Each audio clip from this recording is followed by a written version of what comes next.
తర్వాత కూడా మళ్ళీ మా ఇక్కడ బీహార్లో అధికారంకి వస్తున్నాం మేము.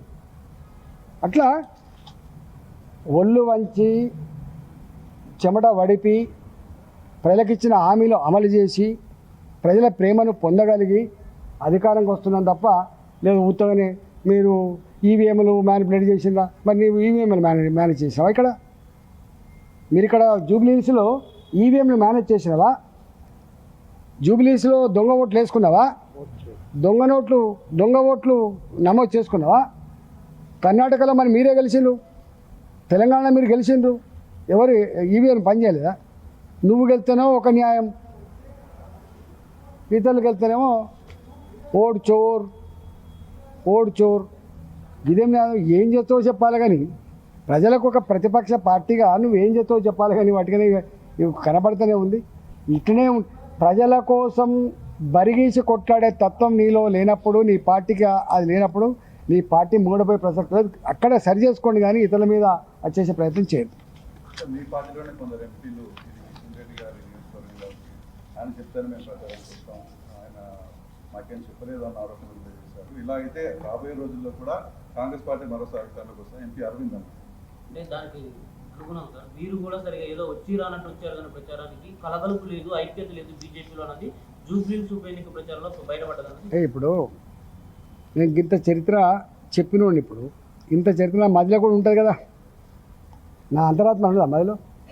కానీ తెల్లజెండా ఎత్తాం, కొట్లాడే ఓడిపోతాం. మాకు తెలుసు ఏం జరగబోతుందో, అధికార పార్టీకి ఉండే హంగులేంటో, కలిసి వచ్చే అంశాలేంటో ఇప్పుడు నేను ఇప్పుడే చెప్పినాను. కాంగ్రెస్ పార్టీ అధికారంకి వచ్చినా 2 బై ఎలక్షన్స్ వచ్చినాయి. ఎవరు గెలిచిండు? 2 వాళ్ళే గెలిచిండు. అంతకుముందు బీఆర్ఎస్ తోటి ఉన్నప్పుడు 2 మేము గెలిచినాం. ఒకటేమో ధర్మం అధర్మానికి మధ్య జరిగింది కాబట్టి గెలిచినాం, ఒకటేమో అహంకారం నన్ను మమ్మల్ని కొట్టేవాడు అనుకుంటే గెలిచింది మేము. అందుకని అధికార పార్టీకి కలిసి వచ్చే అంశం ఉంటాయి. అయినా నాకు ఒక బాధ్యత ఇచ్చిండు రహమత్ నగర్, నాకు ఇచ్చిన బాధ్యత.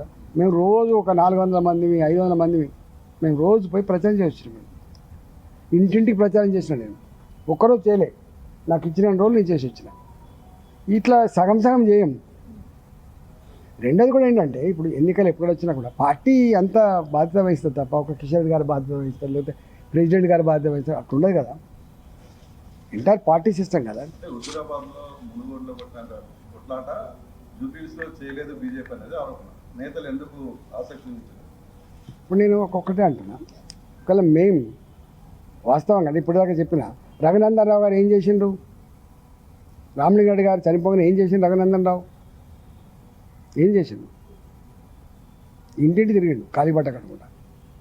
హుజూరాబాద్లో నేను ఏం చేసిన, రిజైన్ చేసిన తర్వాత 2021 ఏప్రిల్లోనే బయటకు వచ్చిన. మీకు ఐడియా ఉండాలి. 6 నెలల పాటు యుద్ధం జరిగింది అక్కడ. 6 నెలలు నాట్ ఎన్నికల షెడ్యూల్ కోసము, ఎన్నికల నోటిఫికేషన్ కోసం ఎదురుతుండే. ఎన్నికలు డెఫినెట్ రాబోతున్నాయి, మేము నిలబడబోతున్నాం కాబట్టి వచ్చింది. అక్కడ కూడా మేము ముందే 2000 ఎప్పుడైతే చనిపోయినరో మేము కూడా కొంత పని చేసి ఉంటే తప్పకుండా మేము కొంత మంచి జరిగే ఆస్కారం ఉంటుండే. మేము చివరి మినిట్ వరకు కూడా క్యాండిడేట్ ప్రకటించలేదు కాబట్టి డెఫినెట్గా వాళ్ళకు అడ్వాంటేజ్ అయింది.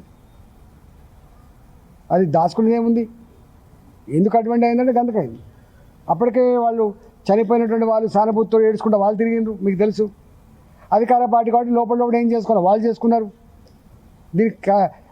ఇది గెలవకపోతే నా ప్రభుత్వం ఉంటుందా ఉండదు అనేటువంటి భావన వాళ్ళకుండే. అరే నా ఉన్న సీటు ఓడిపోతే నా ప్రతిష్ట నా పార్టీ గంగలు కలిసిపోద్దనే భావన వీళ్ళకుండే.